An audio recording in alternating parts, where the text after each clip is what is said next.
My name is Jennifer Gingras, and I am the zoning administrator for the town of Lexington.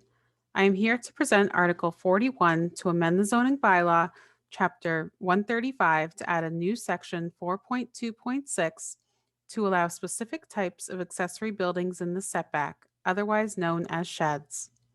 This article would allow one accessory building, including a tool or storage shed for household equipment or other accessory use, but not including garages or chicken coops, to be located in any side or rear yard area not nearer to the side or rear lot line than 5 feet, provided that the site coverage of the accessory building is less than 150 square feet and the height and length of the building is no greater than 12 feet.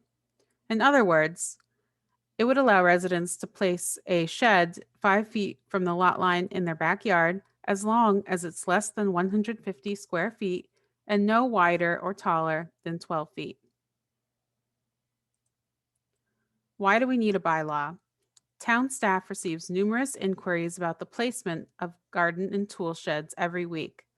When a resident is told that a shed is a building and needs to be set back the same setback requirement as it would be for their house, they are very surprised. Usually the response is, "So I have to place my shed in the middle of my backyard?"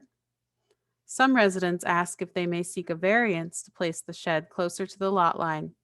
Unfortunately, it is highly unlikely that a variance would be granted, since they would need to prove a hardship related to the soil conditions, shape, or topography of the lot, and it is unlikely that they would be able to meet that requirement. After research and talking with residents, it has been agreed that a shed is a building, but it should be differentiated from a structure as it relates to the zoning bylaw. This article would permit the installation of one small garden and tool shed no closer than 5 feet to the side and rear lot lines. Sheds will not be permitted to be placed in the front yard. These are photos of typical sheds. The shed on the left is 11 feet in height, measured to the ridge, and 12 feet in length. The shed on the right is a 12 by 8 foot shed, so almost a 100 square feet in site coverage. In these photos, the shed on the left of this slide is approximately 11 feet in height, and the shed on the right is an 8 by 10 foot shed. As you can see, sheds vary in sizes, but typically we have found that they are under 150 square feet and 12 feet in length and height. Many other towns have some sort of exemption for sheds. Sudbury requires a 5-foot setback, no larger than 200 square feet. Bedford requires a 10-foot setback to the rear lot line and a height of no more than 25 feet. Belmont requires a 5-foot setback, no larger than 150 square feet, and a 10-foot height limit. Concord requires a 5-foot setback to the lot lines, and Brookline requires a 6-foot setback to the side and rear lot lines.